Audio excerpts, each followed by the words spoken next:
everyone, we're going to do something a bit fun today and use some flex math to show you how it's actually more affordable to be booking meeting rooms within a flex operation if it's in your building than actually designing and fitting out your existing tenancy or a new one. So let's assume you've got your 4 to 6 Ps, your 6 to 8 Ps, and your 16P meeting rooms, right? Let's just focus on those because, again, talking to the data that we've looked at, the 2 to 4 persons are in really high demand. So even if you're going to do your own fit out within your tenancy, you're probably going to want to keep those within there just for the ad hoc use, and there's quite high usage.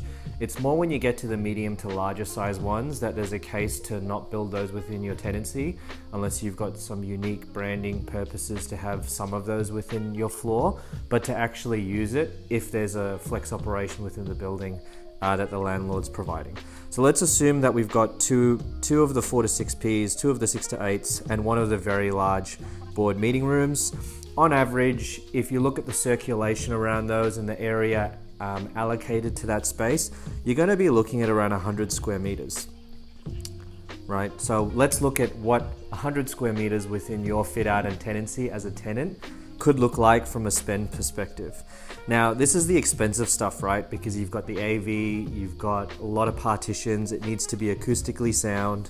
So we're actually looking at around, I'd allocate at least a $2,500 per square meter fit out cost to that across the 100 square meters. So you're looking at $250,000 in terms of CapEx for that space. And then when you want to rentalize it, let's assume you've got a gross rental in this area of about $900, right? Including outgoings. The incentive you're probably going to get in this market is around 30%, let's just call it. So rentalize that across the 100 square meters, you're looking at around $63K per annum in terms of gross rent. And that's just for that meeting room area that you would have put in your tenancy of 100 square meters.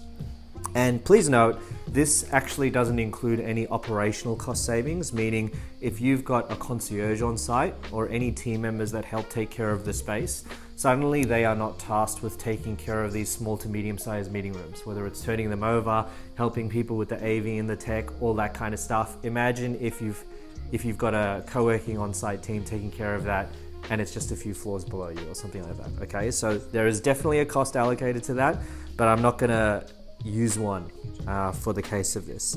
So that's what it looks like if you put it within your own tenancy. Now, what does it look like if you book it and you pay for it within a co-working site? So what we're gonna do is for each of those meeting rooms, we're gonna allocate utilization percentage based on what we see being used within our co-working sites that we deliver for landlords and how they're used in other company tenancies, right? And this is case by case, of course. So we'll say it's 20% for the 4 to 6s, 10% for the 6 to 8s, and 5% for the super large boardrooms. And you probably could see this happening within your own office if you've got one. You know, the very large ones are rarely used, or they're only used because it's just sitting there empty, so someone books it even though they don't need the 16-person boardroom just to dress and impress some clients, right?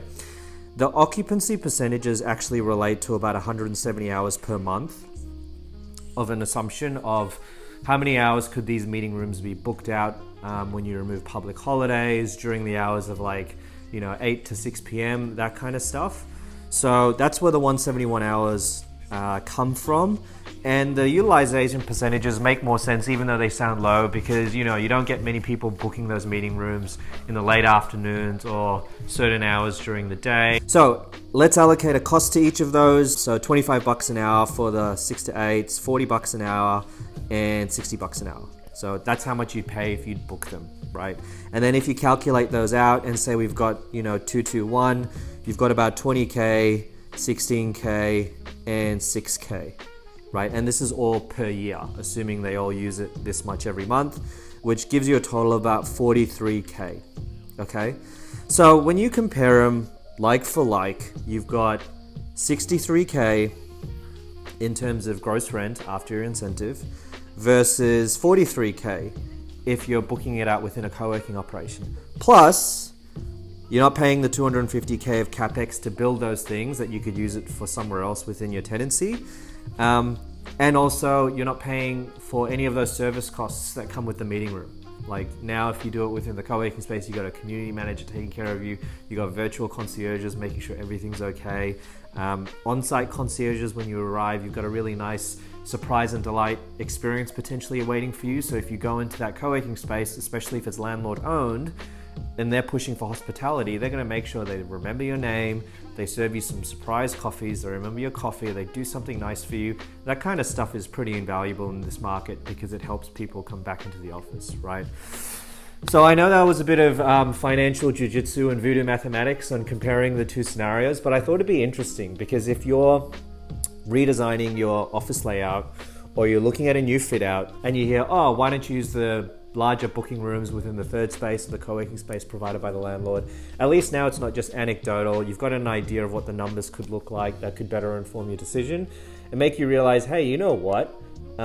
Getting back that 100 square meters, 200, whatever the size is for you, because you'll scale it accordingly. It's not as if you're handing that back completely to the landlord because you'll take the space that you're given, right? But depending on the floor plate you're looking at of the spec suite. It could be, what do I do with that 100 square meters instead? Is it for more workstations? Is it for a collaborative area? Is it for the wellness stuff? Do we survey our employees and figure out what they want? And now we've got that space back. And now technically we've got money back as well that we can allocate to this, right? Because now it's no longer an added spend. You're saving money so that you can do something cool for your employees and get them back into the office. So food for thought. Hopefully that was helpful, and I'll speak to you again soon.